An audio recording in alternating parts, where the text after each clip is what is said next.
Minews26. I'm Abigail Blackrick. Today in Sheboygan, speaking with Del Reynolds, the owner of Northern Star Broadcasting.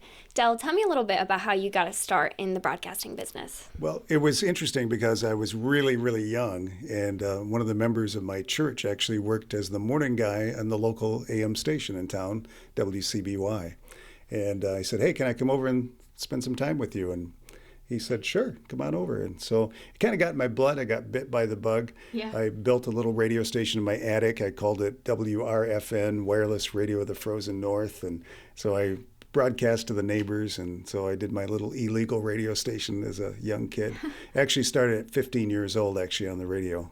Wow. So you started early, and obviously that passion, the fire has not gone out. How have you kept it going over the years? Well, I think, probably staying in tune with it. We've owned a bunch of radio stations. My wife and I, first station we owned was actually in Sault Ste. Marie. I put on a station up there called Yes FM. It's a top 40 station, still there, still called Yes FM. That was our first station.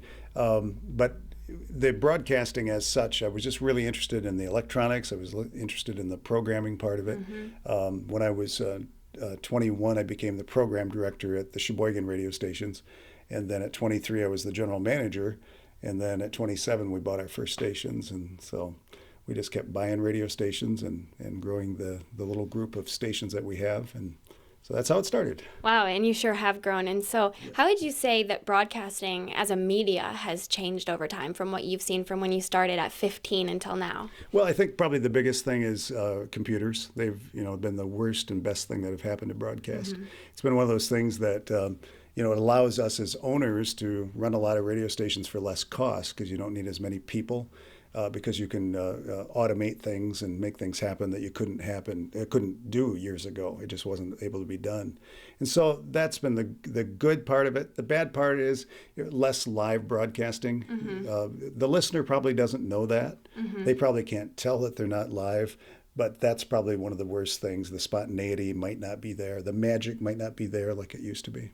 Right. So some things have changed, but there's certainly still that personal aspect of radio that people are driving in their cars and they develop a relationship with the DJ that's behind the radio. Yeah, precisely. Yeah. So in a way, would you say that that's why radio's not going anywhere? People always say radio is a dying medium, but I don't think that it is. No, not at all. No. And the thing is, it's free. What can you get for free? Not anymore. Exactly. If somebody wants to stream, they'll talk about Pandora or Spotify or something. But it costs them money to stream. It's more difficult to get it. There's areas you don't have signal to be able to get your wideband. Radio is always there. It's easy to manipulate in your car. You're not going to drive off the road trying to find a website. So it's I think it's here to stay. And I don't think that radio is going to go anywhere. Definitely. And going off of that relationship that you build with the listener and the listener builds with the DJ, how have you seen Northern Michigan grow, and what relationship have you developed with Northern Michigan, being that you're a prominent broadcaster here in Northern Michigan? Well, I think, it's are you talking about the on-air present? Yeah, just growing up in the area of Sheboygan and then broadcasting. I mean, people have to come up to you and feel like you really have embodied Northern Michigan. Oh, absolutely. I think one of the interesting things about it is everybody thinks they know you. Yeah. Because they do build a rapport with you. I'm on 2 radio stations. I'm on Easy 95.5 in Traverse City and Easy 106.3 in the Sheboygan, Petoskey, Northern Michigan area.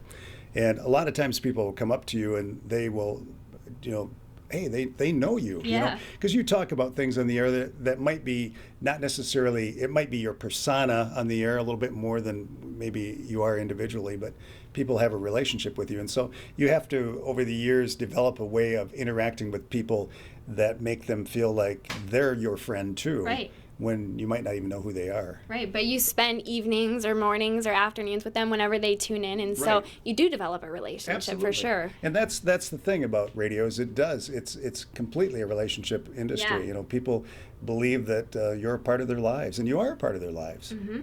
Anything else that you would like people to know about broadcasting, Northern Star Broadcasting, and where it's been and where it's going? Yeah, Northern Star Broadcasting actually is been around since 1998. My wife and I had owned the radio stations in a previous ownership, and we sold them in 1998 to Northern Star Broadcasting. And then in 2013, we bought them back again because the stations were going to be split up, and we just didn't want that to happen.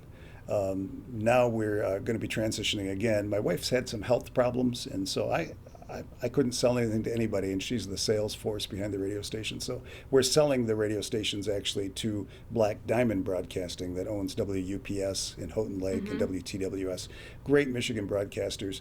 They're going to keep up the tradition of doing things that really do promote the Northern Michigan environment and the communities that they serve.